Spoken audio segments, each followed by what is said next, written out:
Sad and lonely is one of the 6 possible endgames for a woman who is stuck trying to find herself. I am single, dating in a city, and living in my 1-bedroom apartment. Why do people feel lost? G'day friends. Well, the feeling of being lost comes from not knowing where you're going. So I'm turning 33 in a couple of days, and I really thought that I'd be further along by now. Lately, I've been feeling a bit lost and lonely at times.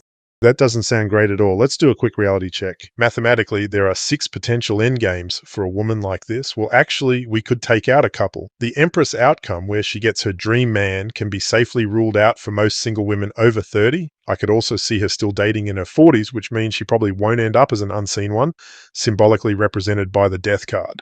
Of the 4 remaining outcomes, there are still 2 good ones possibly left if she is able to make a sensible compromise. But her ability to get either one of these is fading while her dating history is growing. So a couple of undesirable endgames loom large. She could make a desperate move and end up with a man she doesn't truly want, following the fate of Persephone in Greek mythology.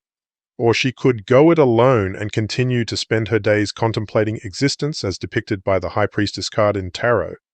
But the bigger point here is time waits for no woman, or does it?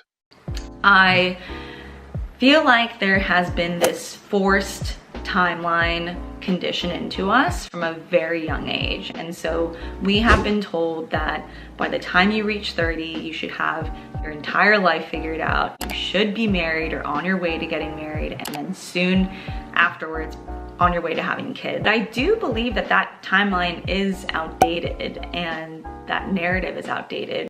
Sure. Just forget the wisdom of our elders. What if her new playbook for women was written by feminists and actually only works for men? That would essentially make it a male timeline.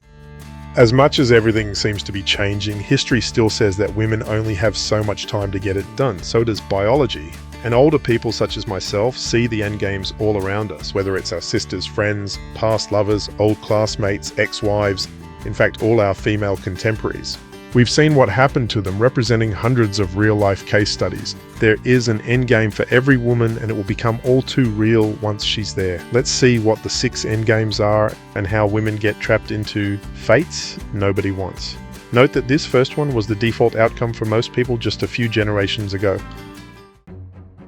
The Queen of Forces is a woman who succeeds in life because she knows her worth and applies similar standards to men. She finds someone close to her level or above, someone she respects and admires who brings at least as much to the relationship as she does. This match works because while he might not be her fantasy, he's still a strong choice and leaves her satisfied. The Queen stands between the sun and the moon, between balancing forces. The masculine and feminine energy brought into a well-matched relationship are comparable in strength, but different in nature. Together, they create harmony. Maggie Gyllenhaal is a good example. She met Peter Sarsgaard at age 24 through her brother Jake, who was already close friends with him. Peter was a respected actor and their connection developed naturally. This kind of union used to be far more common. Socializing was local, and you got to know someone in person. Women didn't hold out for the perfect man, waiting for him to appear on a screen. They said yes to a man they genuinely liked and admired, and they did it young while the dating pool was still full of viable matches. This archetype accounts for around 22% of women today, slightly more than 1 in 5. That number used to be closer to 2 in 5 back when marriage was nearly universal and most women married young. These women don't have to be beautiful. In many cases, it's easier if they aren't. What matters is that they see themselves clearly. Women today often reach this outcome only after a period of disillusionment. They start to realize they won't be the Empress. The fantasy fades and reality sets in.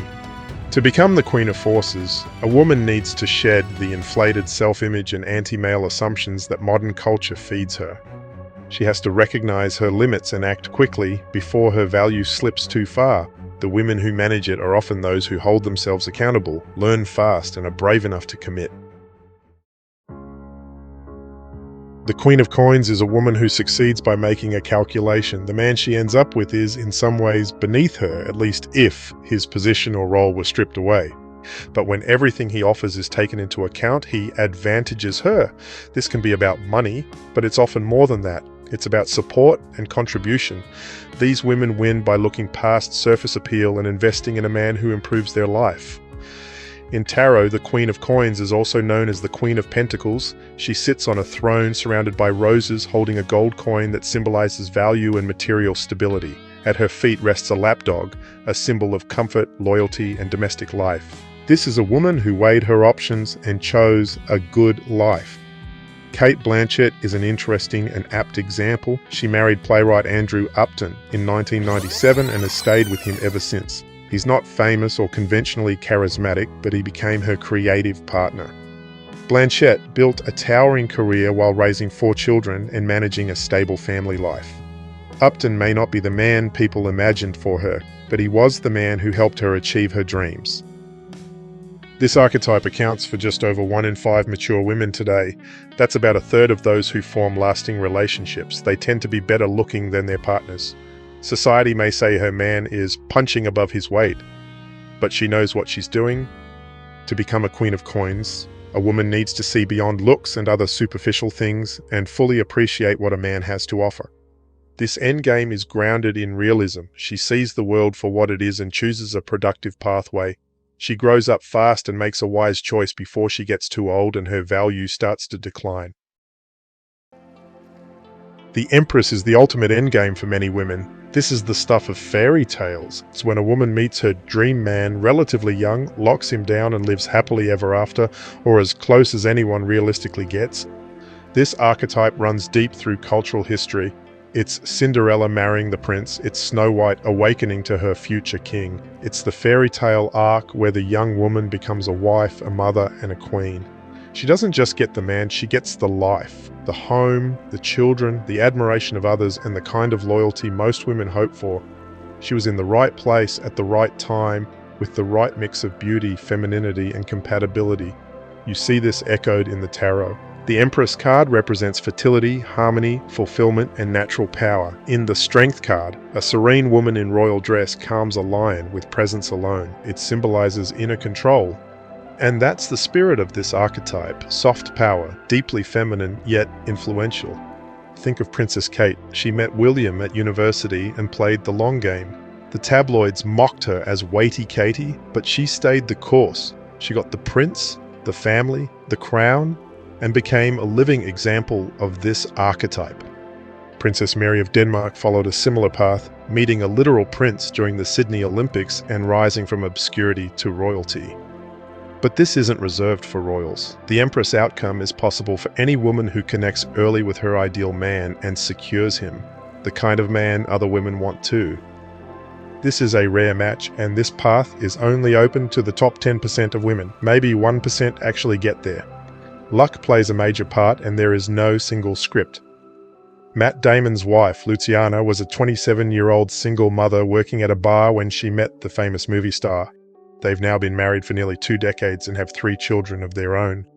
But even luck needs preparation. Some women go after what they want. They aren't passive. They position themselves to be in the right place, and they don't mess around when the right man appears. Still, this path is risky. The dream man for most women will typically have many other options. He may not commit knowing he could do better, and if she waits too long, hoping he'll propose, she might run out of time. Some women spend their best years on the wrong man and never get the ring. Then they hold every man after that to a standard that's no longer within reach. They were almost the Empress, but almost doesn't count. And when the music stops, they can end up in one of the far less desirable outcomes that we'll get to shortly. Let's see why Persephone should unofficially be made the goddess of divorce and marital dissatisfaction. In real life, Persephone is the woman who ends up settling in the darker sense of the word. She pairs off with a man beneath her, at least in comparison to her prime self. In Greek mythology, Persephone is known as the queen of the underworld and the goddess of spring. She spends part of her life above ground in the bloom and vitality of spring, and part of it in the darkness, abducted and forced to be the wife of Hades. That duality mirrors her emotional world. On the surface, she may have a family and routine, but underneath lies regret and resentment. This is a woman who didn't beat the competition from other girls. She didn't get her dream man, far from it. Often she marries late in life when her value in the sexual marketplace has declined and options have dwindled. Rather than face solitude, she grabs the nearest man who offers stability. For a while, she might convince herself it's fine, that he's a good man, or at least a good match, but in most cases, that's just a temporary comfort. Julia Roberts may have ended up here. She married Danny Moder, a cinematographer she met on set when aged 33. While they've stayed married for years, they now live separately. Moder spends a lot of time surfing and seems to enjoy his own space. It's not clear what their arrangement really means.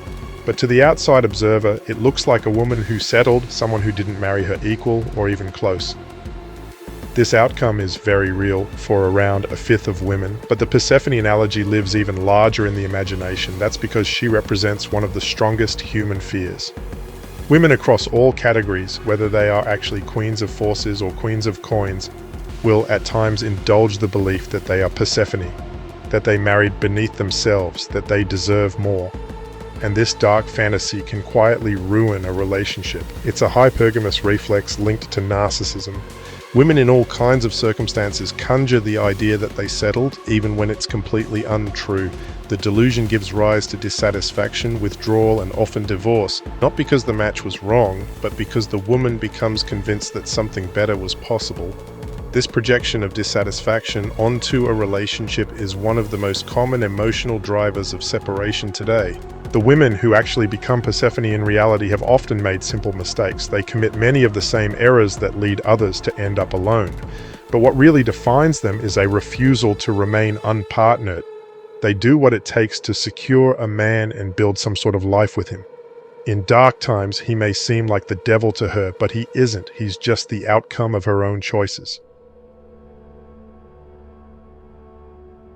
The High Priestess is the woman who never lacked options but still ended up alone. She was wanted but unwilling to settle for what was realistically available. In her youth, she may have had beauty and charm, but for one reason or another, bad timing, bad luck, or unrealistic standards, she didn't make the kind of bargain that would secure a lifelong partner. Her fear of becoming Persephone, trapped in a mismatched relationship with a man she doesn't admire, affected her decisions. She refused to trade down as her youth passed her by.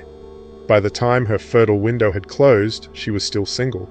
She may have wanted a traditional family, she may have dreamed of a great love, but the stars never aligned, or she was simply too afraid or skeptical to say yes to the good men she could have had.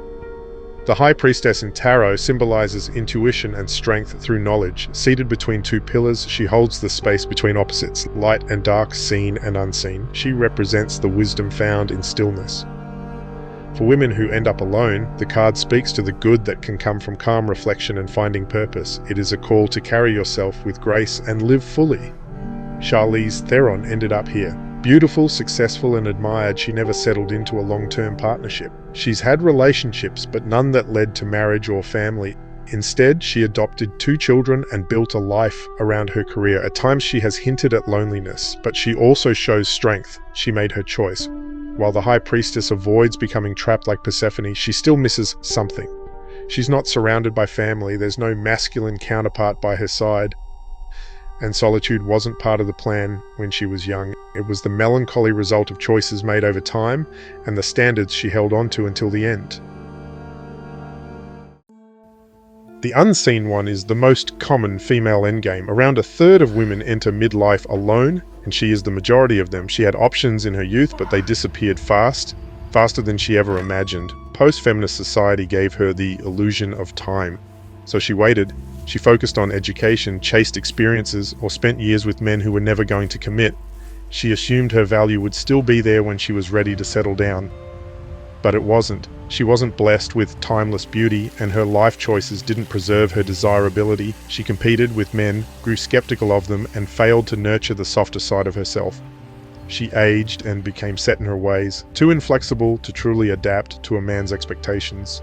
She tried lowering her standards, but her value in the dating market declined even faster. Eventually, she found herself alone, with no realistic options left. This archetype is represented by the Death card in Tarot.